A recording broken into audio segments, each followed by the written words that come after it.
Can a $250 do-it-yourself Strat hang with an American Standard Strat? Let's find out.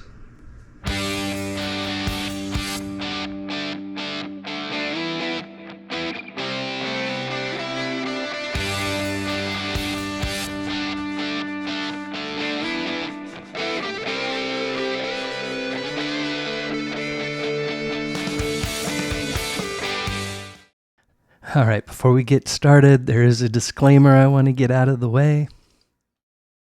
Watching guitar reviews or comparisons on YouTube can certainly be fun, educational, and informative, but you as the viewer certainly cannot experience the intangibles, the feel of the guitar, the playability, the action, the quality, and it should be known that the sound quality is always compromised regardless of how it was uploaded.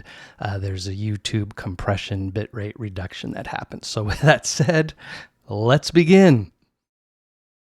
All right, let's meet the contestants. In the left corner, we have a 2015 American Standard Strat. And in the right corner, we have a roughly $250 do-it-yourself Strat. And that price includes the kit as well as the upgrades. All right, the American Strat I purchased new in 2015. The electronics are exactly the same. I did upgrade the tuners to locking tuners and obviously changed the color of the pickguard, but otherwise it is as stock as the day it was made. The single coils are Fat 50s and the humbucker is a Shawbucker. I love this guitar. It sounds fantastic and is one of my favorite to play. The Challenger today is a DIY guitar kit, originally a $69 purchase from Amazon, made by Leo Jaymz. It's a pine body with a maple neck, and every part of it has been upgraded. There is a video on that if you're interested in how I did it. In addition to the upgrades, I did do a fret level, and the finishing is a mica powder stain or dye and true oil as the final coating on the body and as well as on the neck. Looks, of course, are subjective, but I think it came out pretty cool. But how does it sound, especially compared to an American Strat? Well, we're going to check that out right now. All right, we're going to do 2 rounds. The first round will be all 5 positions for both guitars using a relatively clean amp, and the second round will be a demonstration of the guitar's lead capabilities using a little bit more dirt. You can see all the parameters on the screen. Yes, I know one is a humbucker. Who cares? This is just for fun anyway. Enjoy.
All right, what conclusions can we draw from this little experiment? I'm not sure. What I will say is in today's market, the American Strats, I think, start around 1200. There's a lot more lines than there were back in when I bought this one. So assuming this would be on the lower end of the American ones, you could figure somewhere in the 12 to 1400 would be the equivalent today of this one. And this one was 250 bucks, 254. And that includes the kit, the guitar itself, and all the parts that I put on it. So one of the conclusions you come to is if you have even reasonable guitar assembly and modification skills, you can build yourself a pretty great guitar for almost nothing. I think this guitar sounds fantastic. I think it looks cool. Is it this one? No, there's intangibles. I said that at the beginning of the video. I mean, this one just feels more quality. The neck is fantastic. There's definitely a difference in the radius of the neck. I think this one might be like a 12. This is the 9.5. So yeah, this is a fantastic guitar. And if you can afford it, hey man, you can't go wrong. But if you want to have some fun putting something together, playing the luthier part, this is a great guitar too. So I hope you liked the video. I had a lot of fun making it. See you next time.